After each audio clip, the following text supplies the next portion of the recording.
Hello and welcome to an all-new Marvelcast, Explosion Air's hub for all things Marvel. Let's talk about everything MCU and beyond, from Avengers Defenders to Cersei and Mania. My name is Ashley Hobley, your still living podcast host, and joining me today is the astonishing Dylan Blight. Happy to be here. Oh. It's a pretty shitty zombie. Yep, I'm matching the tone of the show. Whoa, okay. Yes, today we're talking about the new miniseries Marvel Zombies.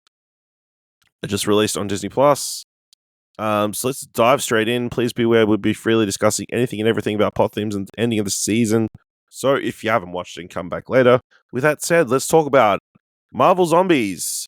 All the Avengers are dead. And they're coming for us. All right, we got a world to save.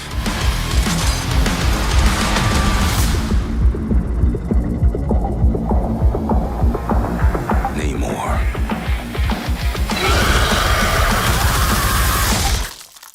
Shit. Created by Bryan Andrews and Zeb Wells, based on Marvel Zombies. Teleplay by Zeb Wells, story by Bryan Andrews, directed by Bryan Andrews. Starring Iman, Vellani, Dominique, Thorne, Hailee, Steinfeld, Kerry, Condon, Kenna, Ramsey, Todd Williams, Kari, Wahlgren, Florence, Pugh, David Harbour, Simu, Awkwafina, Randall, Feodor, Wyatt, Russell, Rama, Vallury, Elizabeth Olsen, Hudson, Thames, Paul Rudd, Greg Thurman, Adam Hugel, Daniel Swain, Sheila Atim, Tessa Thompson, F. Murray Abraham, and Zenoba Shroff. Dylan, what did you think of Marvel Zombies? Also, do you remember what happened in Season 1 of What If Marvel Zombies? I remember there being a bunker, I think they were trying to get into or something. I don't remember. Okay. What happened? If you got this far, I would highly recommend, if you've jumped ahead and just want to listen, watch that episode of Marvel Zombies first, of What If first. Because it leads into what happens in this season. It's obviously the prequel and explains how the world got infiltrated with zombies in the first place. Because if you remember, Hope Van Dyne, in Ant-Man and the Wasp, when they go to rescue the original Wasp in the Quantumverse, she's infected with zombie stuff. That's right. And then she brings it back. Yeah. And that's why San Francisco is one of the first places hit. Then we jump forward, and it's the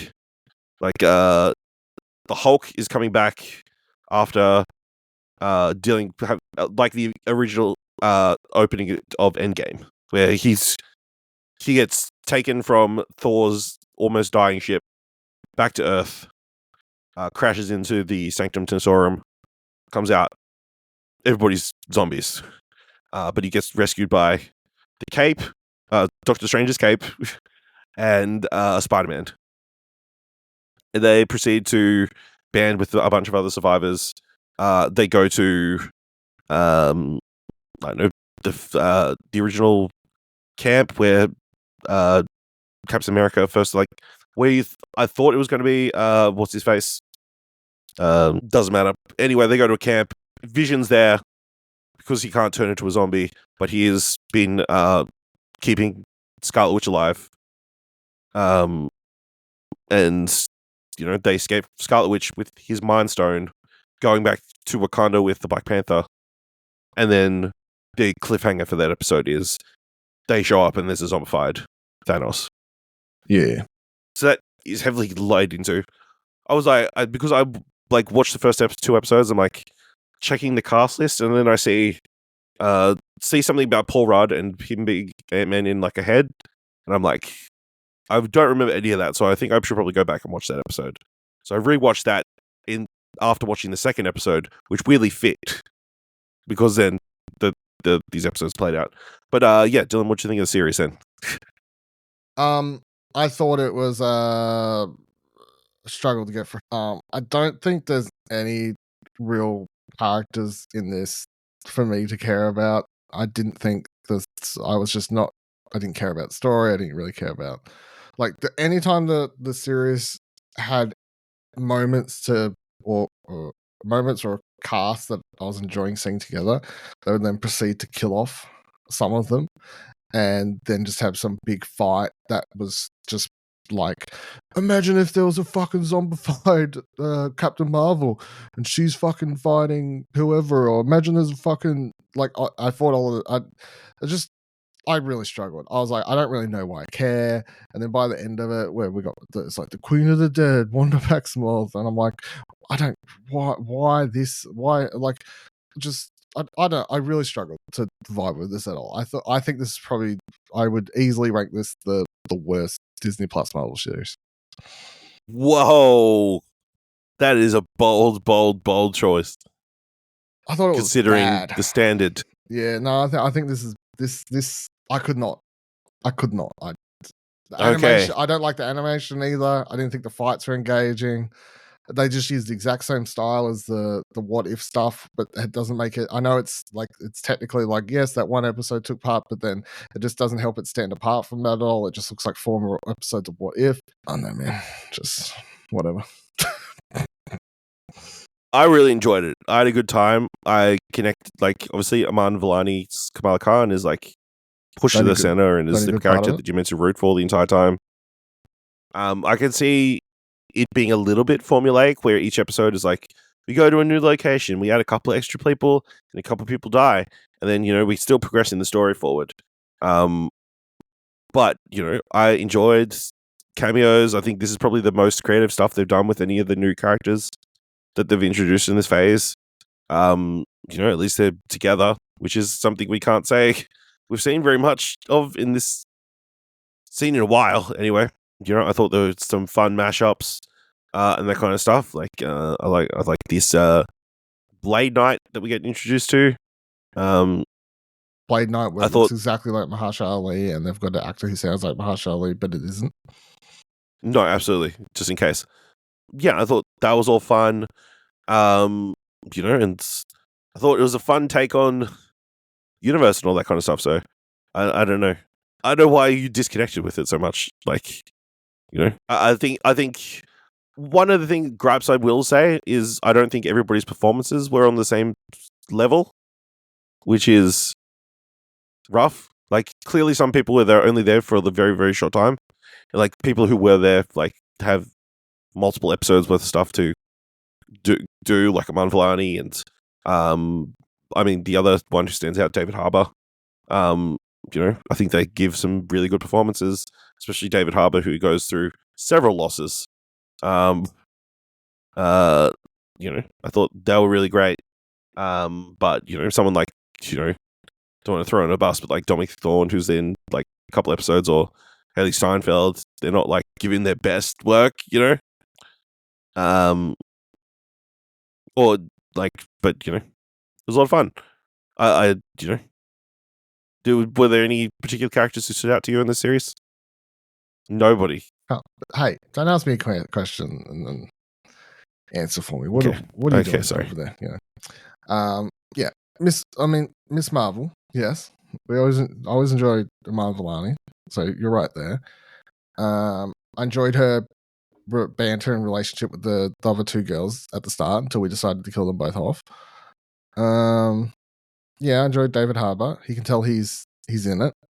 He's probably recording these lines between Thunderbolt's takes in his caravan or something, but he's giving it. He's giving it his all. That or on the set of Stranger Things, one or the other. Yeah. Otherwise, no, everyone else was shit. Shit. Just boring. They were boring. Bland performances, bland characters. What about good man Jimmy Woo and his unlikely partnership with Death Dealer? Funny bit, but I mean, what else you got? Wow. It was just the same thing. It was 4 episodes. It's like, introduce some people, have a big showdown, kill a couple characters. Next episode, introduce a couple new characters, have a big fight with someone, kill with some more characters, do a thing. I'm like, I was like, what? There's no actual story here for me to ever care. It's very formulaic. Every episode plays out the same. Yes, it's gorier, but I still feel like they were writing it for children. All right, I'm just going to run through the description on Wikipedia. This is the plot summary. So here we go. So we got episode 1. 5 years after Janet Van Dyne brings back the zombie virus infecting Earth, Kate Bishop, Riri Williams, and Kyla Khan survive together in New York. Upon finding a shrunken device inside a zombie shield agent, the trio decide that the device may be able to help the world, and they begin to travel to a shield base in Ohio. Along the way, they encounter a storm and a crater in the mountains caused by a fighting between two beings: a zombie, Carol Danvers, and do you know who the other one was? In his first appearance since the Eternals, it was Icarus, the Richard Madden character. Awesome. Come on, how could you not pop? Kate is killed in one of the explosions, while Kamala and Riri are attacked by a horde of zombies. After being bitten, Riri sends Kamala away with the device and the help of artificial intelligence Friday, who returns to aid Riri. Kamala is saved by Blade Knight, who agrees to help her take the device to Ohio. This is a Blade now infused with the abilities of Moon Knight because he's been, helped by that god or whatever Moon Knight has. Upon arriving, they encounter Melina Bostakov, Alexei Shostakov, and Yelena Belova, who have used Melina's technology to control various zombies. They work out the device must be taken into outer space to broadcast to the Nova Corps to help. The base falls under attack from a zombie Okoye, who leads an army for the Queen of the Dead. Okoye sends zombies of Steve Rogers, Clint Barton, Ava Starr, and Emil Blonsky to defeat the Black Widows and Melina zombies. Alexei does kill the zombie Rogers, while Blade kills the zombie Ava. Melina sacrifices herself, allowing the others to escape before being killed by Okoye. Blade Knight tells the survivors that he knows where they can find a ship to go to outer space. How's he know this? How does he know this? Because of the god that he's got in his head. Yeah, but how's the god? I don't know. Okay, fair enough. No, because the gods are friends with other gods. They keep track. Yeah, but like... Yeah. In a flashback, Shang-Chi and his best friend Katie, FBI officer Jimmy Woo, and a group of survivors saved from a zombie horde by the Ten Rings organization led by Shang-Chi's father, Xing Wu. Zhu Win Wu. Zhang Chen is bitten in the arm by a zombie, for which Wen Wu bestows upon him the 10 mystical rings to contain the infection and sacrifice himself to give the survivors time to escape. In the present, Shang-Chi, Wu, Katie, Death Dealer... I'm just confused about something with this. Because now he starts using them, obviously, but the infection doesn't spread when he uses the rings? Well, he always keeps one on. Does he? Above the infection, keeps one on, does he? Okay. Right. I believe so. Or I'd assume that would be the point. Well, that's what I thought, but then because he's always using them, I wasn't sure. Because you're controlling them, you get immortality the same way his dad always had immortality. I don't know. Yeah. I don't know whether they have to be actually on you at all times. Yeah, or you're just in control of them. Yeah. But you should point out at this point that he's now sharing the 10 rings with Katie. They've got 5 rings each. Mm-hmm. And they're also in the Mad Max film. They're in a Mad Max film, which is pretty cool, This part was taking out a bunch of Skrulls. Yeah, this part was alright. Take it back. I didn't hate it all. Yeah, good. Their group arrive at Zemo's sanctuary, which is the raft, along with Kamala's group. As the two groups agree to work together to send the signal to space, Zemo attempts to sacrifice both groups to the infected Telecanil to reach New Asgard, only for them, led by a zombie Namor, to attack the raft, killing the refugees as Zemo and John Walker attempt to escape the raft in an escape pod. We'll say I do enjoy John Walker in this episode. Great delivery of, if you have to pick between these two, I'd choose the cows. They bring a sacrifice cows, like cows. Also, I love the idea of the raft being used as a base of operations for trying to stay safe. That's kind of... Also, I never thought of the raft as a moving location for some reason. Yeah, I hadn't either, but I guess that makes sense. Yeah. It just shows up anywhere in the ocean that it needs to. Namor kills Walker along with Shang-Chi's survivor crew members, and reveals that Wanda is looking for the device and attacks Kamala, who kills him. I thought pretty brutal kill as well of Namor with the expanding gem thing just kind of exploding in his mouth. I'll tell you my favorite kill when we get to it. It's in the last episode. I do have a pick. The raft then starts to flood as Yelena stays behind to manually override the escape pod despite Alexi's refusal for her to do so. The group and Zemo are launching out as Yelena toasts her fallen allies before getting infected and the raft floods completely. See, I also didn't like this because we'd already done the one person stays behind, closed door, sad thing, and it just feels like shitty writing to do it twice. Yes. Like Especially when it's the same person it's the exact same person, exact same like play out of sacrifice. I know it's a different location, but it's still the same story beat. And I was like, this is lazy. And Florence Pugh death scene, what more could you ask for, Pretty good though. Non-Florence Pugh death scene. My little bear is dead. That was terrible. Episode 3. In a flashback, Peter Parker, Scott Lang's head, and T'Challa arrive in Wakanda only to see it's infected by zombie Thanos. The trio then fight him along with a vengeful Thor, accompanied by Rocket Raccoon and Groot. Thanos kills Groot and Rocket, also gravely injuring Thor, attempting to snap the Infinity Gauntlet. T'Challa sacrificed himself by lunging at Thanos and plunging them both into Wakanda's vibranium core. The Infinity Stones are destroyed, releasing a surge of energy. Peter and Scott are saved by the remaining sorcerers of Kamar-Taj. In the present day, Kamala and the group reached New Asgard with Blade convincing Valkyrie to let them in. With the help of the god Khonshu. The Asgardians have been feasting thanks to a gift from the Queen of Sokovia, who reveals herself as the zombie Wanda, Queen of the Dead.